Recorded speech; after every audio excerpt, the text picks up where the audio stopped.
ओम नमः शिवाय। आप सबको आपके अपने यूट्यूब चैनल में बहुत बहुत स्वागत है। तो आइए आज हम जानेंगे महादेव और माता पार्वती के कुछ रहस्यमय किस्से। हिमालय की दिव्य भूमि पर सुंदर और सुनहरा वातावरण था।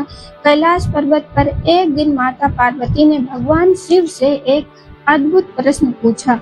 वातावरण शांत था, गंगा की धारा मधुर स्वर में बह रही थी और देवगण भी उस समय के साक्षी बने हुए थे।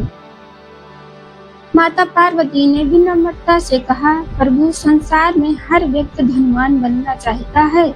कृपया बताइए, ऐसा कौन सा दान है जिसे देने से मनुष्य सच्चा धनवान बना है। तब भगवान शिव ने मुस्कुराते हुए माता पार्वती की ओर देखा और बोले, देवी, तुमने अत्यंत गहरा प्रश्न किया है। इस संसार में दान का बड़ा महत्व है, लेकिन हर दान से मनुष्य धनवान नहीं बनता।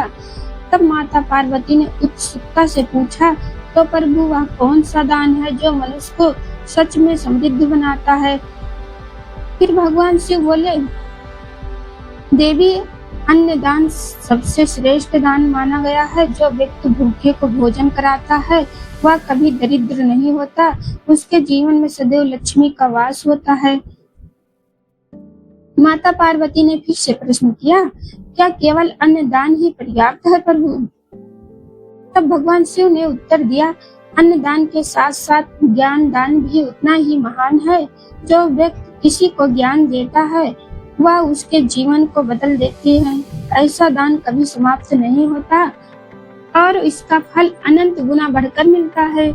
कुछ क्षणों के बाद भगवान शिव ने एक कथा सुनानी प्रारंभ की। प्राचीन समय में एक गरीब ब्राह्मण था। उसके पास धन नहीं था, लेकिन उसका हृदय बहुत दयालु था। एक दिन एक भूखा साधु उसके द्वार पर आया। ब्राह्मण के घर में केवल थोड़ा सा अन्न बचा था जो उसके परिवार के लिए था। फिर भी उसने बिना सोचे समझे वह सारा भोजन उस साधु को दे दिया। उसके परिवार ने भी बिना शिकायत के यह त्याग स्वीकार कर लिया। देवी, वह साधु कोई साधारण व्यक्ति नहीं था, वह स्वयं भगवान का रूप था। ब्राह्मण की निस्वार्थ भावना से प्रसन्न होकर उसे आशीर्वाद मिला। माता पार्वती ने आश्चर्य से पूछा, फिर क्या हुआ प्रभु। भगवान शिव बोले, उस दिन के बाद उस ब्राह्मण के जीवन में कभी भी अन्न और धन की कमी नहीं हुई।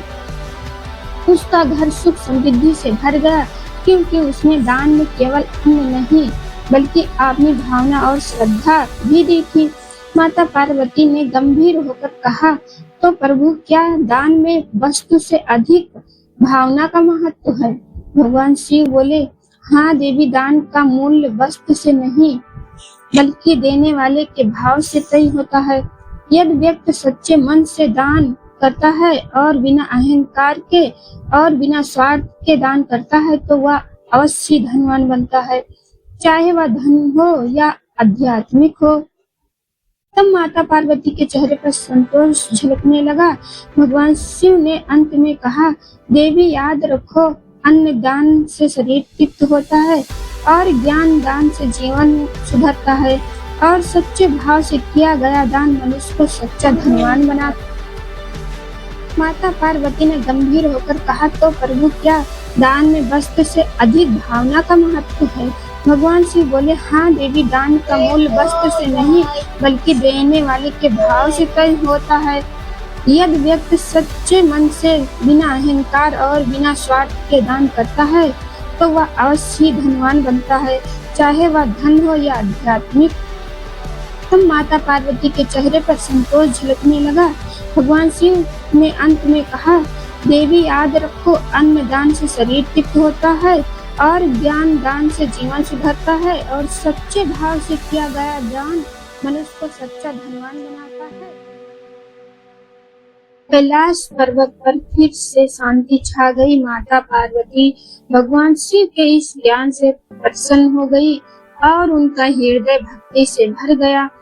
तो मित्रों, अगर आप सच में धनवान बनना चाहते हैं तो केवल धन जमा मत कीजिए बल्कि दान करना सीखिए। अन्न का, ज्ञान का और प्रेम का दान कीजिए। क्योंकि सच्ची समृद्धि देने में ही छिपी है। और कमेंट बॉक्स में हर हर महादेव लिख के जाइए। जय महाकाल।